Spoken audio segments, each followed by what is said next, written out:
Hello, welcome. This is the Standing Committee on Health and Social Development. Today is Wednesday, January 6, 2021, our 2:30 time frame, and just like to welcome all members back after a nice break. We have Heath McDonald, Zack Bell is sitting in for Brad Trivers, Jamie Fox, Trish Altez, and Hannah Bell. Welcome. Can I get a motion to adopt the agenda? Heath McDonald. So we'll move to number 4 on the agenda right now. Today is we're going to be updating the work plan for the next, I think we have 5 sessions before the next sitting. So and then we'll just, but the agenda we don't have much on right now, so we'll be trying to fill that time frame, and then after the session in the spring. So at this time, I'll open it up to members of the committee if you'd want to get things on for updating the work plan. So Heath McDonald, Hannah Bell, Trish. Okay, perfect. So I'll pass it over to Heath. Just a few things that, or 3 or 4 things here, is a briefing maybe on the rollout of the mobile crisis unit. I think that was supposed to happen this spring. And possibly any plans, I know we brought it up in the legislature, to establish safe injection sites on PEI, and now the city seems to have an interest in this as well, based on I think a CBC report by one of the councillors. Okay. And briefing on the benefits of pain management clinics and reducing dependence on opioids. And I think something else that could be added into that is regulation of administration of opioid prescriptions through pharmacies. I think that was an issue that Aaron McKenzie raised with us at one time, about that list that they create. I don't know exactly what it's called, but I know they were concerned with they couldn't change or lower the prescriptions. Mm-hmm. Anyway, it might be something. And maybe, I don't know, see how things are going as far as the medical society and recruiting doctors. Those are really the only 4 things I have. I actually have another one, but I don't think I'll leave it. Okay. Okay. All right. Who did I say next? Hannah. Thank you, Thanks, Chair. Heath. I'd like to get an update from the Department of Social Development and Housing on the progress of core funding for non-profits. That was a commitment in the operational budget, with the majority of the social sector organisations kind of being under the purview of that department. Okay. There are a couple of others that are outside that department as well, like Literacy Alliance sits under Department of Education. So perhaps, Chair, what I can do is forward you a list afterwards, Sure. or of which ones could be included, and then what we're looking for, but kind of like where are we at a year later is kind of what I'm after.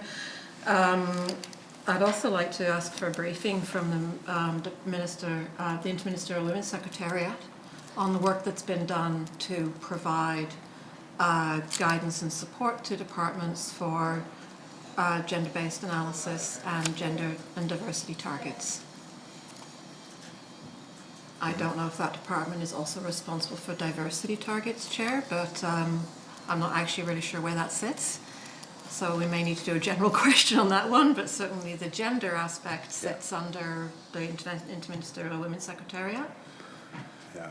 Perfect. So we may need to do a bit of digging. We could perhaps start with that one and then follow up. Yeah. Sounds there. good. Sounds good. Chair, I'd also like to ask representatives from organisations that represent people with disabilities to present to the committee to let us know how the new accessibility support program is working for them and their clients, and what barriers and concerns they have with their relationship with government, because most of that work happens in our communities. Council for People with Disabilities is one, Inclusions East would be another, there's a number, so perhaps again I can follow up with a list for the clerk and chair on those ones. We'd be thinking like bringing in 2 or 3 people at the same time, yeah. Yeah, perhaps. I mean, there's a number of organisations, but some primary ones that specifically work around accessibility supports, and that's the kind of the focus, Chair. It's been a year since we passed that legislation, and the programme has been in place for 2 years. I'd like to hear from the people that are actually delivering that or seeing the clients, how is that actually working? Perfect. And then finally, Chair, I'd like us to do a follow-up on the provision of emergency and transitional housing, shelters and housing for our vulnerable populations, which sits under both the Department of Social Development and Housing and the Department of Health. We have a new name that's popped up recently and lots of different stories happening, and frankly, Chair, I think it'd be really important for this committee to explore what is happening with the provision of those services and how they're being organised and coordinated and delivered.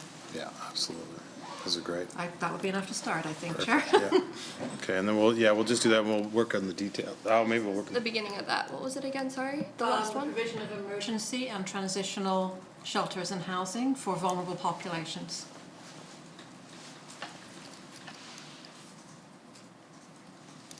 Perfect. Perfect, excellent, thank you. Thank you, Chair. Yeah. Okay, and Trish? Thank you, Chair. I would echo what Heath mentioned around safe consumption sites, perhaps expanding that to look at harm reduction more broadly, as well as safe consumption site best practices in both urban and rural settings. So we've really focused on Charlottetown, which I think is incredibly important, but also what might be possible in, let's say, Summerside, or perhaps what can we do in more rural areas of the province around harm reduction. So I think this is a very important topic and something that we could delve into as a committee in a few different ways. As well, something else that was already on our list, I think, but we haven't had a chance to look at yet would be the patient registry. I'd love to find out more about how that works. And how patients are selected from the registry. How has it changed over the years? Is that system working, or are there recommendations for a better way to manage that system? I think that's something we could look at. And again, just echoing Heath here on the mobile crisis unit implementation. I would love to hear how that's going and find out more about that. So those are some of the things I wanted to bring forward. Perfect, excellent, excellent. Perfect. Okay, Zach? Thank you, Chair. A few of the things that, if possible, the new fertility support program that was just started, I believe, January 1st. Maybe if we could get an update on that or just an overview. There's been a lot of development proposals, especially in the Charlottetown area. I don't know if it would ever be possible to get like inclusionary zoning, and I don't know if that would be coming from developers per se or from an expert, just to kind of give a synopsis of how that works or what's involved, and then maybe the last one would be the new mental health site, Bridge the Gap, and I think it's the Breathing Room app. Maybe just an overview for members, just to provide maybe even a little bit more details on what that would be. Okay. Perfect. Okay, so then, yeah. Good. Trish? So just to add to that, on the Bridge the Gap app, it would be really interesting to hear from someone in Newfoundland if we could, because that's where it was first implemented in 2015, I believe. So I'd love to hear about how that's worked there and what their experience has been, if we're going to be having some presentations on that. Okay, perfect. So we could find out. Yeah, we could Skype somebody maybe, potentially. Oh, yeah, I'm sure. Yeah, okay. Excellent. Jamie, did you have? Okay. So I guess this is a great, it's a healthy place to start. At this time, I guess what we could do is, so we have five weeks before the next session, just wanting to maybe figure out what is priorities at this time. I mean, there was some overlap between what Heath and Trish were talking about. Just wanted to get a sense from here's our package. A sense from of the committee.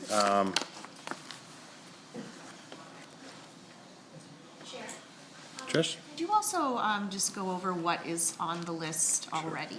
Yeah. Great. Here it is.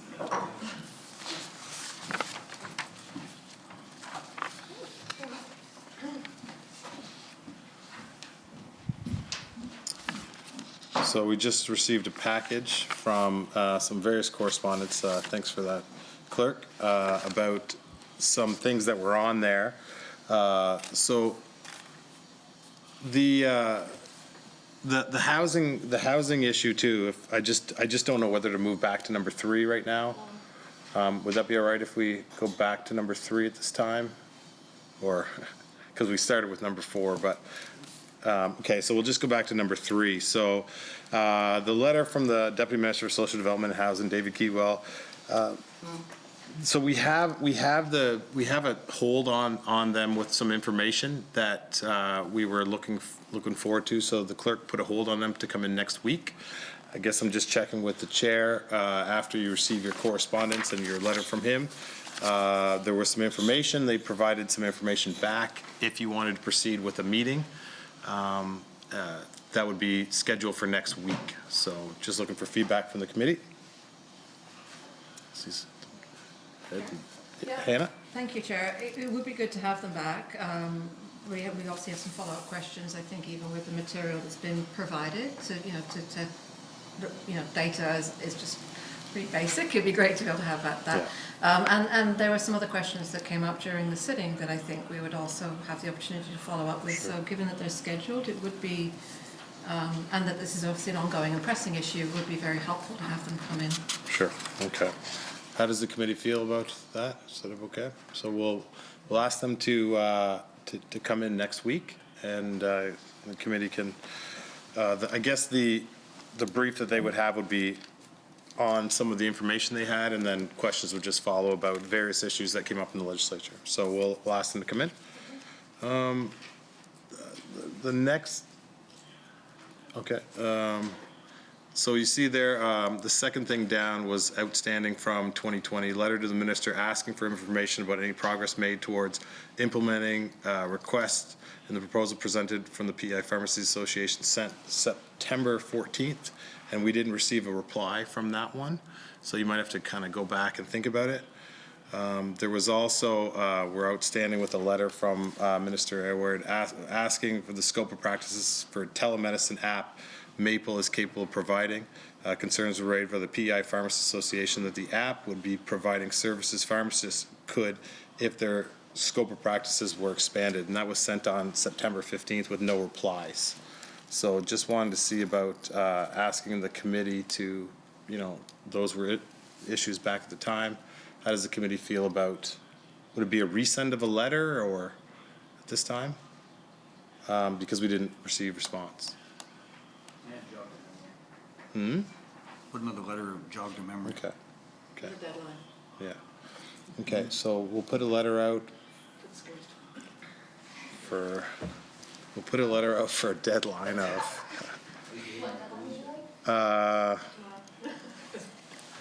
say, by the, would the last day in January be okay? Or is that too? Yeah, okay. By January 31st? You can almost, sorry. Sorry. You can almost put right in the letter, or would they rather come before us? If they want to give us an update, they can come in person. Get their- Perfect. Yeah, no, you could add that in the letter, for sure. Okay, so we'll follow up on that. Cancel meetings due to the pandemic that were scheduled. This is going back to, so just bringing it up, we had PEI Nurses Union. So she's changing that, Yeah, there's a new president, yeah. The Canada Games and the Kings County Memorial Hospital, so that was Health PEI. So those are things that we kind of, how does the committee feel about talking to any of those groups? Heath? I think I don't know at what priority level it is, but I think it's important to talk to the nurses, as we've heard in the last legislative sitting about how many that departed and went to the Department of Veterans Affairs, that whole issue and why they departed and that sort of thing. So I think I think it'd be interesting to hear from the nurses union to find out exactly why so many are leaving the profession to go to another Okay. organization. Perfect. So what we'll do is, with that, is that okay with the committee? We might send them a letter to, and we'll put them on the work plan, but there's no priority yet. So we'll add that to the work plan. And Canada Games would be just, I think, maybe just a letter, just giving us an update about how things are going. So we discussed, we'll move on for the work plan items previously discussed. Midwifery, doctors wait lists, which I think we've got on there. Motion 1, 4, and 35. So wellness, vaccinations, and I'm not sure, I don't have 35 right in front of me. Presumed organ donation? Oh, presumed consent, yeah. Yeah. Okay. So I just put it out there with those three things, if there's any discussion or just. Trish? I might suggest we send a letter at this point requesting an update on the implementation of midwifery. During the last sitting, the minister had said that was on hold because the coordinator was unable to come. She was hired from Newfoundland, and due to the pandemic, that was delayed. So rather than asking them to come in, perhaps we can get an update to see if that has moved forward, and if not, what the expected timelines are. Okay, perfect. That sounds good. Great. Clerk, you got that? Perfect, excellent. And number 2 is taken care of, and I guess the motions just carry on, so nothing to report there. So the last thing on this page would be request to present. We've had a request from Brooks Roach on the topic of glucose monitoring. And Hunter Gideon, topic of cystic fibrosis. So you do have correspondence there too as well, from both those people. And is that something that we put on the work plan now? Do you think we'd prioritize it probably in the next few minutes? So we'll add that to the list.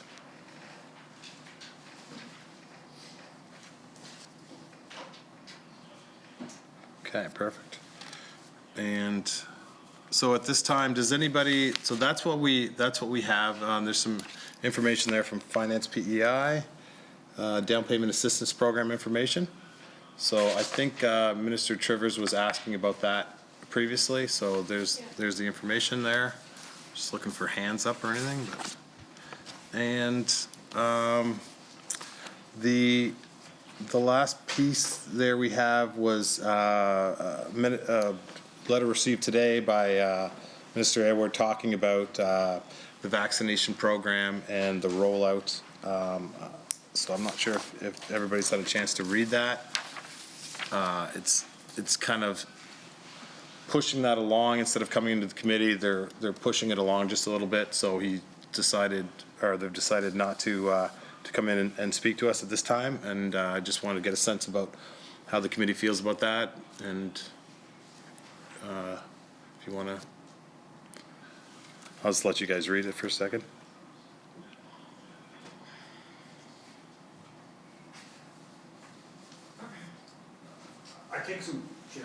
Jamie? I take some comfort in paragraph number 2, what he's saying that, you know, he's signaling there that he's happy he's come forward, just let me get the program up and running, and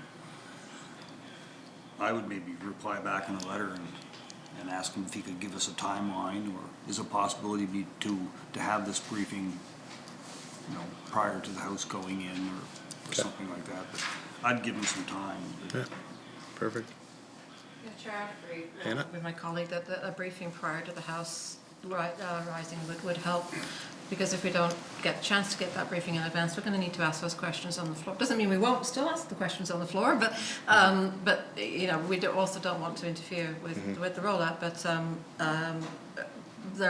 we're obviously fielding the questions from constituents, and you know, we know we've heard, as per the briefing that's referenced, we've heard some clear direction on what's happening sort of right now, but I think definitely for constituents as well, sort of having a picture of what's going to be happening over the next few months would be really important. Sure. Okay. Perfect. So that's what we'll do, is we'll send a letter out asking if there's a possibility that they can come in and speak to us prior to the session. Is the committee still wishing for Minister Aylward to come in? I know that it had been brought to my attention that obviously Dr. Morrison is in charge of the rollout. I just want to make sure that Chair, Hannah? as far as our Minister Aylward is not able to give vaccinations, so it would be really helpful for him to come in and speak. I wouldn't want to take Dr. Morrison away from her job. Perfect. So it'll go to Minister Alward. Sure. Excellent. Okay, so at this time, maybe we'll take it. So next week we should be clear to go with our presenters from social development and housing. We have 5 weeks prior to the session, and just wanted to look for some, as a committee as a whole, after hearing that and our kind of our work plan, what would we want to focus on for the next? Let's just pick the next 4 weeks and move from there. Heath? I think it'd be important to focus on the safe and consumption sites as follow-up to the housing. I think that's something that might be worth. Perfect. Okay. So that would be another letter to the minister, correct? Minister of Health? and that was the safe injection sites. So, Trish? Can we add that letter, just to a discussion on, harm reduction broadly as well, if there are other ideas that are being put forward or plans around harm reduction other than safe consumption sites, it'd be good to know about that as well. Okay. Jamie? Might I suggest, why not roll that into the first letter we talked about a minute ago? Instead of having the minister coming in twice, see if he could arrange a schedule to come in once and deal with both issues. Okay. Might be Open to discussion, Trish? Yeah, and this letter is going to the minister, but the minister may designate, let's say, the CAO of Mental Health and Addictions to come in and speak on this, who is the most appropriate. I don't think it necessarily needs to be the minister in this case, personally. I think it would be whoever the minister deems to have the most knowledge to speak on this. So I think that they're two separate topics, and it seems to me two separate letters, so we can get clear response on both topics would be the best way to do it. Okay. And so the CAO you would like to put that in the letter, or specifically, or? No, that was just, I think it's likely that might be the person who would have, or might want to come with the minister, but that's not, perhaps, I don't know that we need to designate that. I'm just suggesting that it may not be just the minister coming in to speak on this, I would think. Yeah. And That'd be all right? Yeah. I was thinking about, sorry, Chair. Oh, sorry, Heath. Also, the city police or the police force have taken an interest in this as well. I'm just wondering if there's any benefit to having them coming in at the same time to have that discussion. I do like the idea of your suggestion of the police departments because they're on the ground, right? Yeah. So we might try to look at, not next week, but the week after, potentially organizing a day for safe injection sites. So, and if we can, Trish? I would also suggest perhaps we could invite Peers Alliance. They have been strong advocates around harm reduction and would bring some expert knowledge, so. Perfect. Okay. So that's 3 separate groups for that day. Anybody else while we're on that topic? Try to make it. No. Sir. Were you just interested in the city police or RCMP or? I would suggest the city police, they probably deal with it more than definitely the RCMP. Okay. Perfect.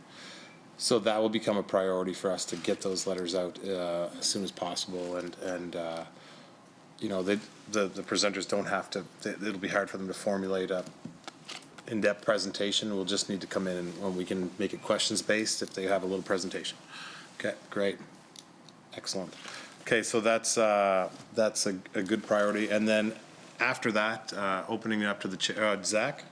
Just to follow up on what Heath had said, I do think that having the nursing union come in, I think that is kind of something that With a lot of nurses changing, not careers, but just changing positions, I do think that that is something that should definitely be looked at, maybe here, as Jamie mentioned, here while they're leaving. It's open to discussion. Because right now we're just trying to prioritize. Would that be a priority for the committee? Okay.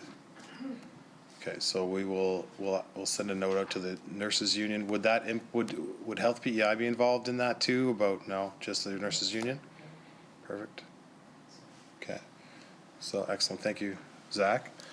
So nurses union, and then what else out of the list that we talked about before would be kind of next on the list? Trish? I think the mobile crisis unit, Okay. yeah. It's a new program. I haven't heard very much about the rollout. I think we need to hear about that as Okay. soon as possible, so, yeah. Okay, perfect. Excellent. So that would be the next priority on the list.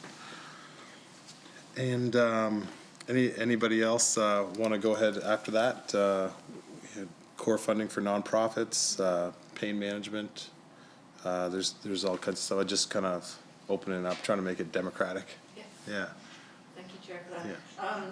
I would think that the, update on the status of the emergency and transition shelters is always urgent, and given that we're in winter. However, we're already here, we're gonna have the department coming in next week, so, and it may be a bit short notice for them to be able to get ready for that for next week, so that would be a different ask, and, that one is always gonna be urgent. So, I think it's a matter of, the other piece that I would point out, Chair, is where we have asked for information and haven't had replies yet, then those, we don't want to let those slip. And I know we've talked about the follow-up on that, but, it's to be mindful that as committee we can and should be able to get responses. So, we decide what is urgent, and I think that's really important, that we're, the pharmacists, for instance, the questions around the pharmacy association are obviously really relevant right now when we were talking about vaccination rollout, for example. And so, there is a timeliness around some of those other conversations we've had. Yeah, excellent. Yeah. The other option, Chair, if I just may ask as well, is if there is an opportunity for any of these things to be provided in writing.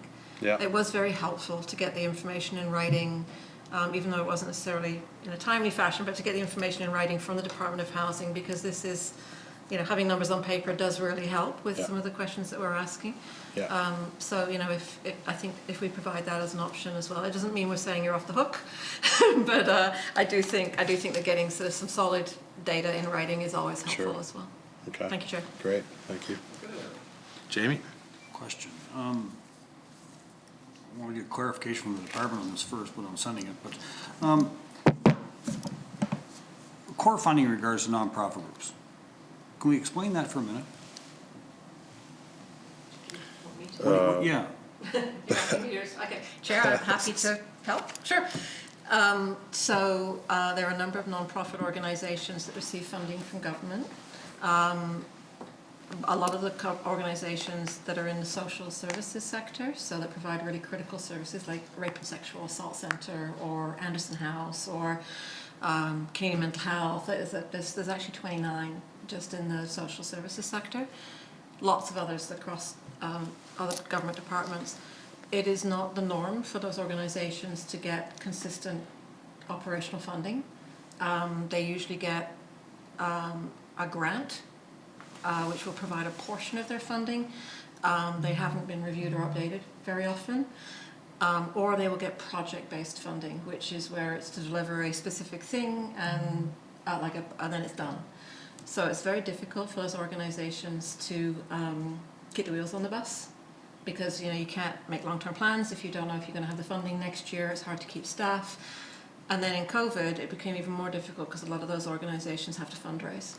So like the Rape and Sexual Assault Centre has to fundraise to be able to pay for its light bill. And so does Peers Alliance, and so does Boys and Girls Club, and so does, Big Brothers Big Sisters. So it was coming from a couple of areas. One of them is to make sure that organisations have enough money to meet their basic needs so that they can run and do the job they're there to do, recognizing how difficult it is for organizations to fundraise, and that government needs these organizations in the community to do that work. If those community organizations weren't there, government would have to do it, and they can't do it as well as the community can, because those organizations are independent from government. And then the other part of that is that funding should be multi-year. We're comfortable doing 3-year or 5-year plans for businesses. We should be okay with doing 3 or 5-year, so that, again, organizations can plan and do projects and work that takes more than a year, which a lot of these things do. Jamie? Does that help? Good points, like, a lot of stuff there I understand, especially comes to the rape, PEI rape and rape center and stuff like that, but, I think the last number I heard is we have roughly 1,000. Something tells me that number of nonprofit groups across the island. Yeah, we do. There are 6,500 people employed in the nonprofit sector. There are over 1,000 nonprofits in PEI, but that includes things like volunteer clubs that do soccer associations, and it includes churches and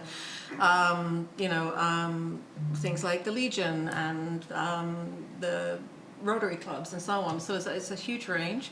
What we're talking about here was core funding specifically for critical organizations that are partners with government to deliver social services. And there's a very specific list. I mean, obviously, it's very hard to pick and choose, but government actually funds a large number of organizations, including sports, agriculture, fisheries, like all those sector associations, for example. So there's non-profit organizations across all of government departments that are funded. But in this particular case, it was about social sectors that served our most vulnerable in the social, which is why I brought it to this committee, because it was under the purview of the Department of Social Development and Housing, with a couple of very small exceptions, like the Literacy Alliance. Great. Thank you for your... I'm just trying to wonder, I guess, is how you try to categorize it to how these different groups, like I'm thinking of a small nonprofit group right now, it's in rural PEI, that is not funded in any way, shape, or form by government, but yet they provide the best they can to whoever comes knocking at the door, right? Yeah, and those are definitely bigger questions. I think that's something that we could also talk about in this committee is, do you begin to collect them together and look at and those are very tough conversations. But my approach on it, Minister, was you should start somewhere. Yeah. So That's a good. happy to take that offline and have a look at it again with you another time. Thank you, Chair, for the indulgence of the intervention. No, it's a good discussion. So is that you comfortable with that? So I think it's pretty important that we start there. And I mean, the Minister of Social Development should be in with his staff next week. Do we start to talk to him about that, or I don't know. I know it's a different topic, but anyway, it's food for thought, I guess. Chair, I would suggest if we are going to ask them to speak to more than one topic, we should make sure we let them know in advance. Yeah. I don't think it would be fair to have them come in Yeah.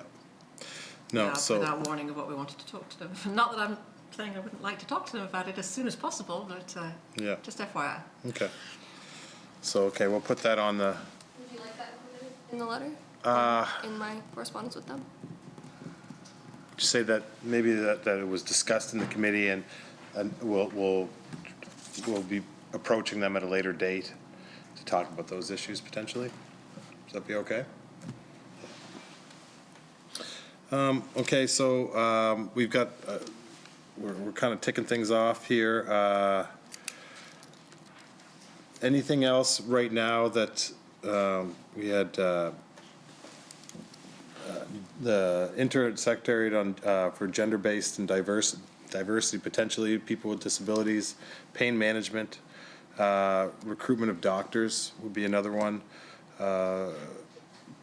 Emergency transition housing. Did we discuss that? Did we talk about that? Good to And then, so just trying to figure out what you want to put on there next as a committee. It's priority. We probably need one more, and then we'll, How many you got now, Chair? well, If we do get everyone in that we just mentioned, we will be full by the time the house opens. But if you want to have an alternate in case something falls through, it might be good to have one or two that back up. Personal opinion, I'd go what we got now, and if we find we do have extra time or whatever, then we can look at an alternate, because something might come up in one of these groups that we're talking about or hearing from that sparks something else. yeah, Right? So, perfect. I think, well, then this is a great place to start. I'd like to thank Zach? I was just gonna say, if you could even, if you're mentioning it to social development and housing about the core funding and say that, you know, we'd like to bring that up at a later date, that could be one of the points that is brought up at that later date if we need that, Sure. if we don't get someone to be able to fill the position. Perfect. Just in regards to the mobile crisis unit, was it Verna Ryan that we wanted to ask to come in particular, or is there someone the committee had in mind? Sorry, Trish? I believe Verna Ryan is actually not currently in the position of, I think there's someone, an acting CAO in the position. Yeah. Okay, Yeah. Sorry about that. great. Okay, so that will give us a great schedule, hopefully, for the month of January into February. At this time, we'll move on to number 5. Any new business?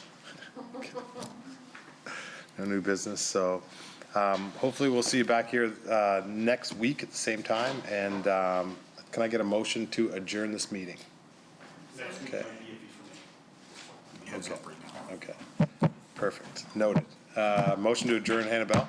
Thank you, meeting is adjourned.